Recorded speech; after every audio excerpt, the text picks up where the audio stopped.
Boa noite a todos e a todas. Estamos de volta aqui mais um dia, mais uma vez, saindo daquela programação do Vamos Abraçar a Sexualidade, tratando a questão da sexualidade infantil, para trazer uma reflexão muito mais do que dados sobre o HIV e AIDS, considerando hoje ser o dia 1º de dezembro, o Dia Mundial da Luta contra o HIV e AIDS.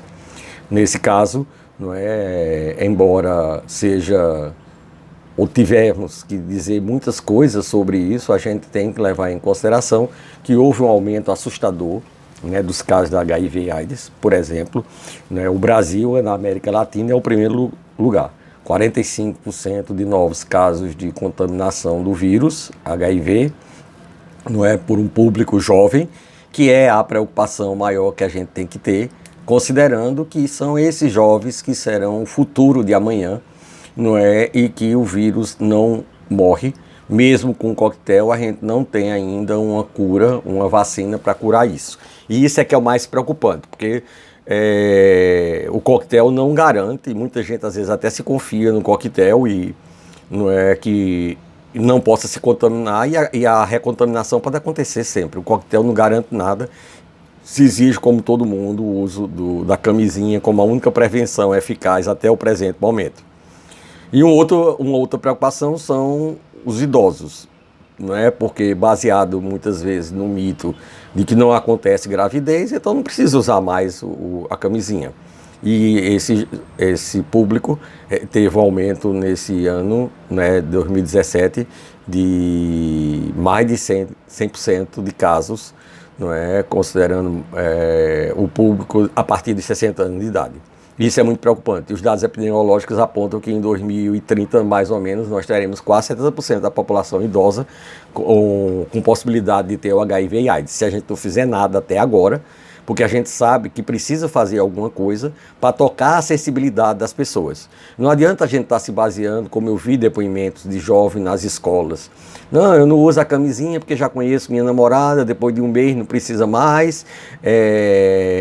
Os idosos porque não engravidam, e aí não precisa mais. Então acho que fica nessa luta constante, essa discussão constante, e eu acho que a gente tem que mudar a política de intervenção para uma realidade que tem que envolver tanto a sociedade como a família, a igreja e as escolas, para que a gente possa exatamente ter uma ação concreta e eficaz.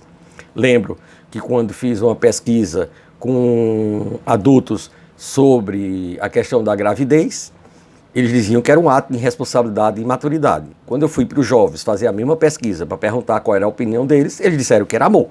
Então o jovem não está preocupado com a questão essencialmente dos riscos ou de uma gravidez que possa acontecer.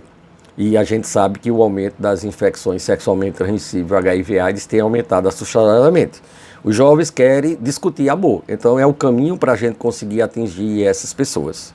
Já no público adulto, a gente tem outras formas de atuar, como nos idosos, especificamente falando hoje, que é a minha grande preocupação, por conta de que eles têm uma vida sexual, e muitos têm. Essa história é ilusória, de que idoso não tem mais vida sexual ativa, isso é um mito, mas todo mundo tem. A única diferença que existe é que no corpo feminino, por conta da diminuição dos hormônios, a lubrificação fica complicada, então ela precisa usar o gel lubrificante à base de água para que a penetração seja sem nenhuma dor, como ocorre quando as pessoas não sabem disso. E isso pode ser superado dessa forma. Em seguida, a gente tem que se preocupar também de trabalhar, porque assim, tanto o homem acha que agora não tem mais nenhum problema, o idoso, e a mulher não se preocupa muito com isso, em função de que o companheiro não quer, ela quer agradar, aquela questão do machismo, do sexismo brasileiro, dessa cultura patriarcal péssima que a gente tem, que instiga muito isso, e nega a sexualidade feminina como se ela não tivesse vida, e isso a gente sabe que não é real, nem é realidade. Então, eu vejo que a única forma que a gente tem de trabalhar eficazmente para combatermos que as pessoas se contaminam, contraiam o vírus do HIV AIDS, é se a gente tocar essas pessoas na sua sensibilidade, nas suas emoções, como aquelas adolescentes que eu falei.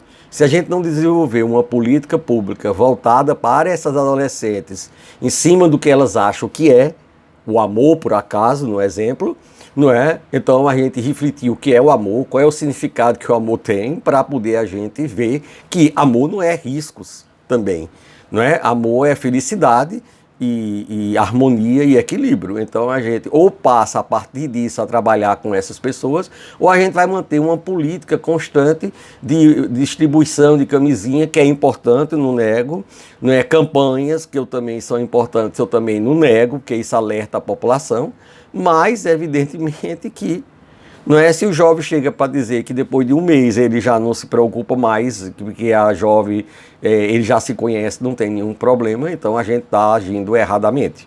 A gente tem que ter uma preocupação, né, e essa preocupação eu tenho tanto como educador, como professor, como psicólogo e também educador sexual, né, que eu trabalho há anos, trabalhei mais de 30 anos na Secretaria de Educação de Pernambuco com essa temática, discutindo, refletindo e levando conhecimento aos professores e aos jovens.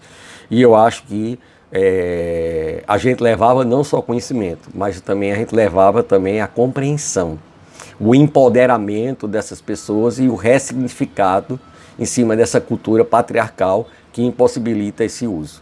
Então eu queria deixar essa mensagem para a gente ter uma grande preocupação da gente trabalharmos de mãos juntas.